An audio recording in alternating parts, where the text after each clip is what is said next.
Halo semuanya, ketemu lagi dengan saya di sini. Saya David Napitupulu. Di video kali ini saya akan membahas tentang materi biologi ya. Karena tanggal 13 Senin nanti itu informasinya KBM, kegiatan belajar mengajar di sekolah itu akan segera dibuka atau segera diberlakukan. Jadi saya akan membawakan penjelasan beberapa materi biologi yang ada di SMP, SMA, atau mungkin IPA juga ya. Dan ini adalah persiapan untuk anak-anak atau adik-adik yang sedang belajar biologi nantinya di tahun ajaran baru semester ganjil. Oke, materinya itu adalah mengenai cabang-cabang biologi. Tanpa berlama-lama, bagaimana pembahasannya? Kita lihat, kita simak, jangan di skip ya. Oke.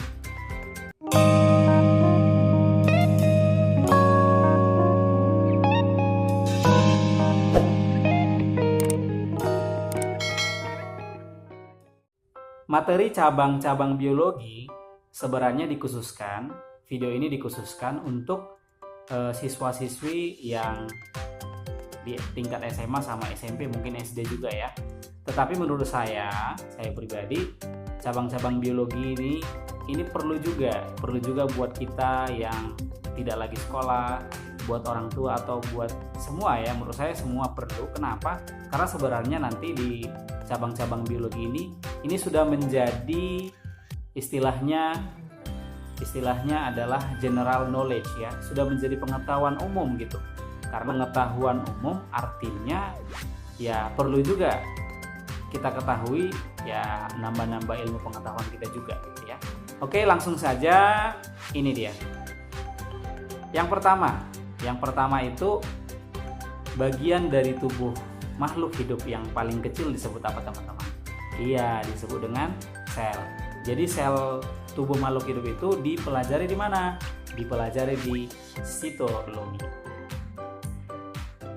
Kemudian kumpulan dari sel-sel yang memiliki fungsi dan sifat yang sama itu disebut dengan jaringan. Nah, jaringan ini dipelajari di mana? Di histologi. Jadi histologi adalah ilmu tentang jaringan. Tubuh kita ini ya, mulai dari atas kepala sampai ke bawah itu kita bagi menjadi 3 ilmunya. Kalau bagian yang paling luar itu disebut dengan morfologi. Sementara untuk membahas bagian dalam tubuh kita itu disebut dengan anatomi, dan dikhususkan untuk membahas mengenai fungsi-fungsi atau faal, fungsi-fungsi alat tubuh dan proses kerjanya itu disebut dengan fisiologi. Siapa yang senang dengan makhluk-makhluk halus? Salah. Siapa yang senang dengan makhluk yang kecil? Makhluk yang berukuran kecil. Nah, makhluk berukuran kecil itu banyak ya. Tapi secara umum mikrobiologi adalah ilmu yang membahas tentang mikroorganisme. Jadi semua yang makhluk kecil itu dibahas di mikrobiologi. Salah satunya yang paling kecil itu adalah virus. Sekarang lagi hebohnya tentang pandemik COVID-19. Itu adalah si virus. Nah, itu dipelajari di buku virologi. Kalau dia bakteri, kemarin kita sudah belajar ya tentang E. coli sekilas ya, keracunan pada makanan. Nah, bakteri dipelajari di bakteriologi. Tubuh kita, khususnya kulit, kalau misalnya dia gatal-gatal ya, atau disebut dengan panu, kudis, kurap, nah itu dipelajari, itu disebabkan oleh jamur.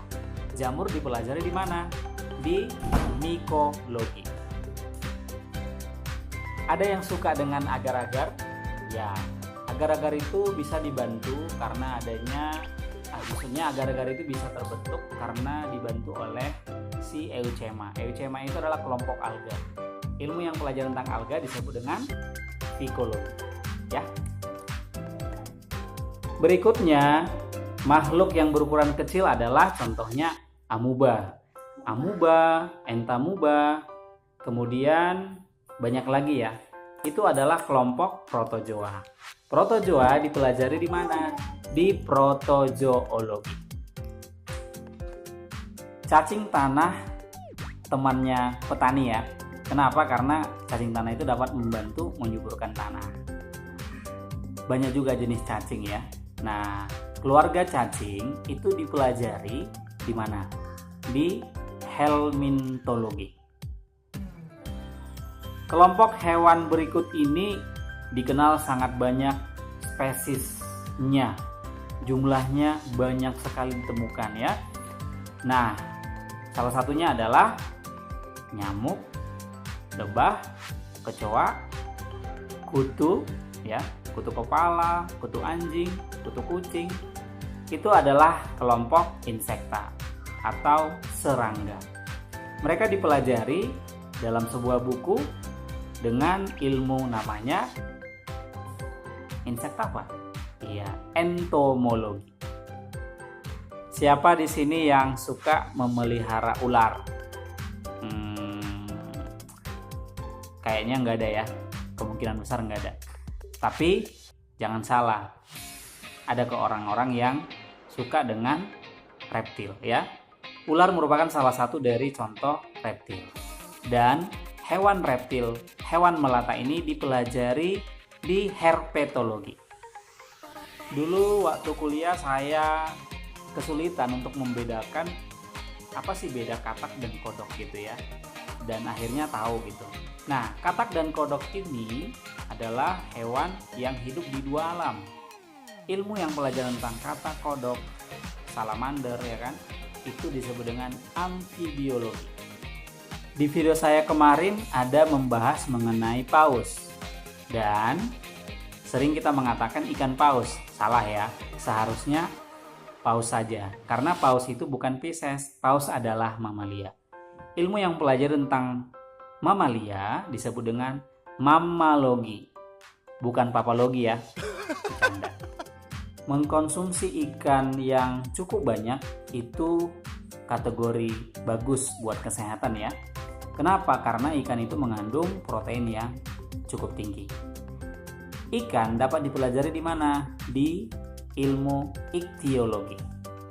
Hygrofit salah satu ciri khas dari tumbuhan ini. Selain jamur bisa hidup di tempat yang lembab, lumut juga termasuk kelompok hygrofit ya. Artinya hidup di tempat lembab. Lumut dipelajari di mana? Di briologi.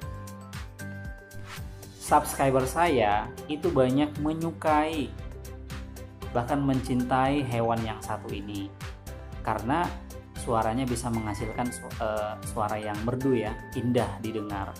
Bahkan saya pun waktu menontonnya ya banyak juga kontennya berupa hewan tersebut. Dia adalah burung ya. Ilmu yang mempelajari tentang burung adalah ornitologi. Sisa makhluk hidup yang sudah membatu itu disebut dengan fosil. Ilmu yang pelajaran tentang fosil itu adalah paleontologi. Hasil dari sebuah proses fertilisasi disebut dengan zigot. Kemudian zigot ini akan berkembang membentuk yang namanya embrio. Ilmu yang pelajari tentang embrio disebut dengan embriologi. Banyak tumbuhan berkayu yang bisa kita temukan ya. Ada mangga, rambutan, bahkan yang lainnya. Nah, tumbuhan berkayu itu dipelajari di dendrologi. Embrio yang sudah bertumbuh dengan baik dan siap untuk dilahirkan oleh si calon ibu biasanya dapat mengalami gangguan atau kelainan. Disebutlah dengan cacat janin.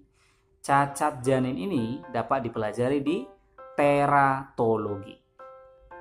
Di biologi istilah ini sangat sering dijumpai ketika sudah masuk ke taksonomi. Namanya adalah ontogeni.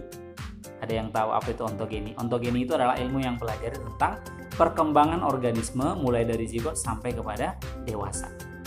Kalian pasti tidak akan asing dengan istilah dendrit, akson, somasel, neuron. Nah, itu semuanya adalah sel saraf ya. Jadi kalau saraf itu dipelajari di mana? Di neurologi. Ilmu atau cabang biologi yang satu ini dikhususkan bagi para pria, ya. Yang dibahas itu adalah mengenai hormon pria, kelainan atau penyakit pada reproduksi pria. Ilmunya disebut dengan andrologi. Andrologi. Ilmu yang satu ini adalah uploadan video saya yang pertama, ya, bicara mengenai pewarisan sifat. Siapakah dia? Genetika. Hubungan atau interaksi antara makhluk hidup dengan lingkungannya itu disebut dengan ekosistem. Ilmu yang pelajari tentang ekosistem disebut dengan ekologi. Makhluk hidup itu sangat banyak, ya, sangat banyak jumlahnya. Jadi supaya bisa mudah dipelajari itu harus dikelompokkan satu dengan yang lain. Ilmunya disebut dengan taksonomi, pengelompokan makhluk hidup. Dua ilmu ini sangat familiar, ya, apalagi buat siswa-siswi di sekolah, ya. Yang pertama itu adalah botani. Botani itu adalah ilmu yang belajar tentang tumbuhan, dan satu lagi zoologi. Zoologi itu adalah ilmu yang belajar tentang hewan. Protozoa, cacing dan nyamuk biasanya ditemukan pada ilmu ini. Mereka merupakan contoh organisme penyebab parasit. Parasitologi adalah ilmu yang pelajari tentang organisme penyebab parasit, inangnya, dan hubungan keduanya. Itulah dia. Darah manusia, komponennya itu ada yang padat, ada yang cair. Yang padat itu biasanya ada 3, ya. Tel, trombosit, eritrosit, dan leukosit. Dan yang cair itu disebut dengan plasma darah. Darah dipelajari di mana? Di hematologi. Organ yang satu ini sangat sensitif. Ketika dia mengalami gangguan, bisa fatal, ya, yaitu jantung. Makanya ada serangan jantung. Seputar mengenai jantung itu dipelajari di mana? Kardiologi. Berikutnya adalah ilmu yang sangat umum, ya, yaitu patologi. Patologi itu adalah ilmu yang pelajari tentang penyakit. Ilmu yang satu ini asing, ya, menurut saya sih asing. Bagi saya juga termasuk baru. Namanya akarologi. Apa itu akarologi? Akarologi itu adalah ilmu yang pelajari tentang caplak dan tungau. Caplak dan tungau itu merupakan bagian dari serangga, ya. Berikutnya farmakologi. Nah, udah tahu lah, ya. Farmakologi berarti ilmu yang bahas tentang obat-obatan, ya, tapi dikaitkan nanti kepada tumbuh-tumbuhan karena biasanya obat itu diperoleh secara alami dari ekstrak tumbuh-tumbuhan. Organ yang satu ini kalau misalnya terkena gangguan, maka itu bisa ditularkan ke sekitarnya. Dia adalah paru-paru. Nah, ilmu yang pelajaran tentang paru-paru disebut dengan pulmonologi, ya. Kalau ilmu yang satu ini saya teringannya kepada orang-orang yang suka nge-gym.